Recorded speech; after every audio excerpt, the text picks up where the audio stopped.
If your Valentine's Day in 2025 wasn't really good, you were by yourself and you were upset about maybe people who have died in your life, or people you've divorced from, or breakups, or friends who have gone away, whatever that heartbreak is, I'm going to teach you how to overcome heartbreak this year.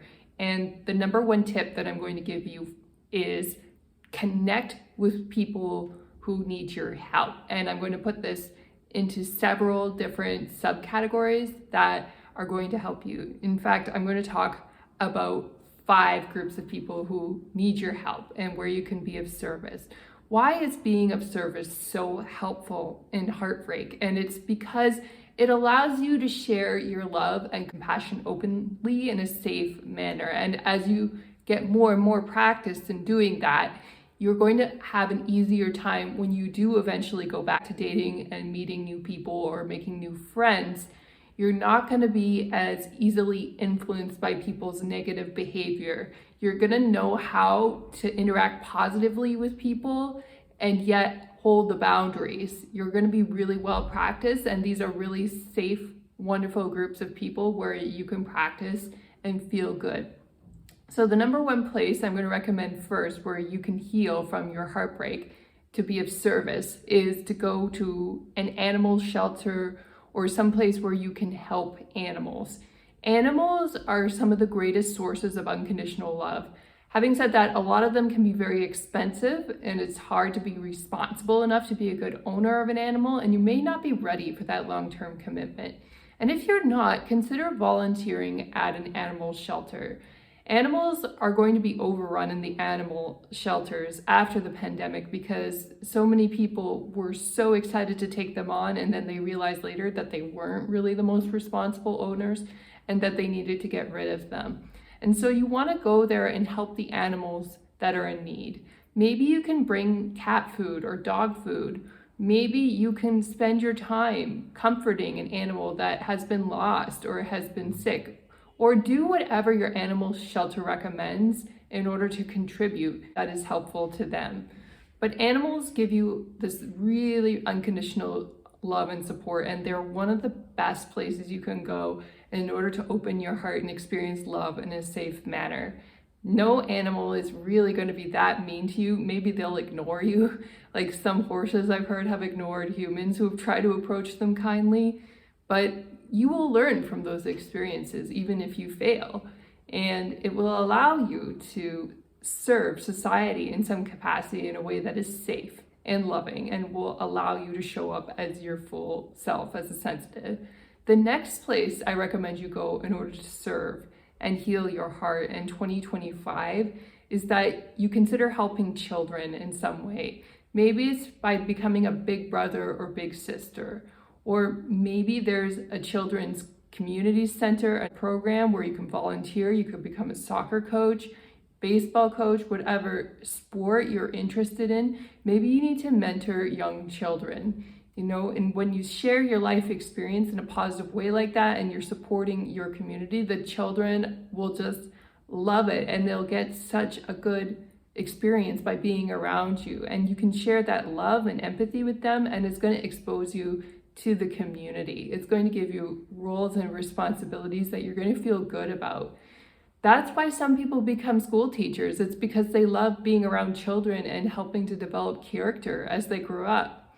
And so if you can do that in some capacity, volunteering, if you're not a school teacher and it's not your full-time profession, you may want to consider being around kids in order to nurture and heal your own heart, because kids know how to love unconditionally. Maybe not all kids, like each kid is a little bit different, but many of them know how to love unconditionally. We'll put it that way.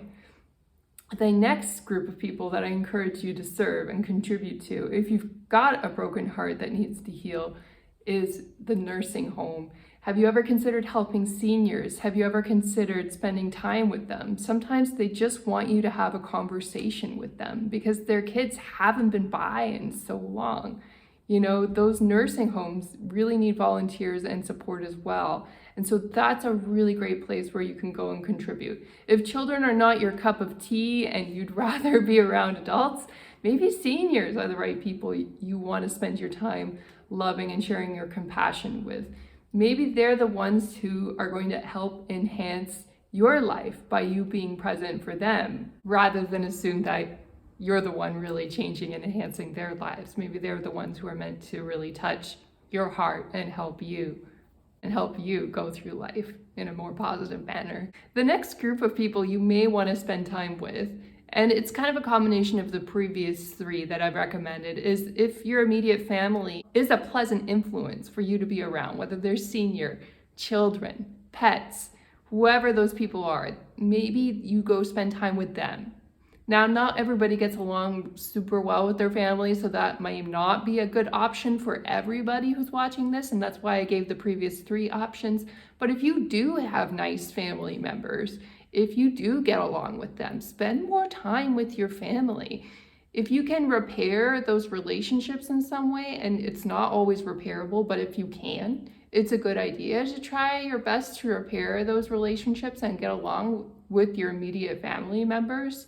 Because your immediate family understands you, they're your jam, and they can usually reflect back to you some of your life lessons that you aren't immediately getting for yourself.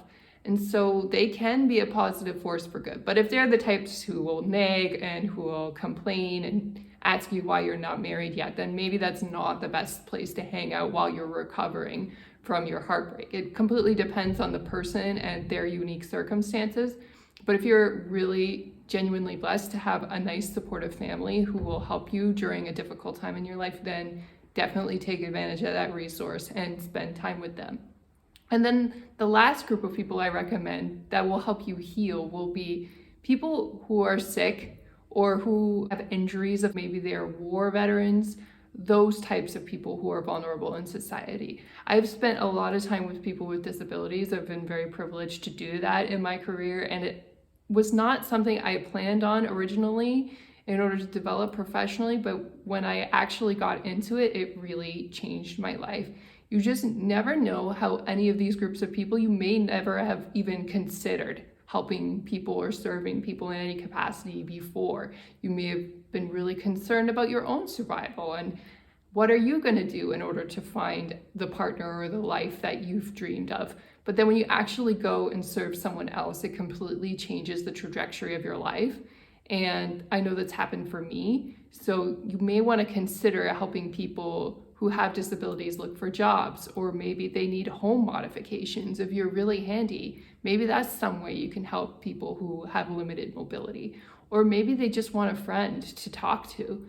All of these things are really, really helpful ways that you can serve your society. And when you open your heart up and you learn to serve, what's going to happen is your negativity and whatever complaints you have about the past are naturally going to drop away. The risk when you go out dating too quickly when your heart is broken is that you will just complain about the ex. And people know better than to do that, but you may just do it automatically by accident because you haven't fully healed. And so that time to heal can be very important. And when you feel healed and you feel like you've really rehabilitated your capacity to love again, it doesn't mean you don't have boundaries and you're not smart. You go into situations with your eyes wide open. You're not naive. However, you are going in with your best foot forward, where you're positive and you're ready to talk to new people and engage with them. And when you're ready to do that, that's when you know you're ready to find the love that you deserve.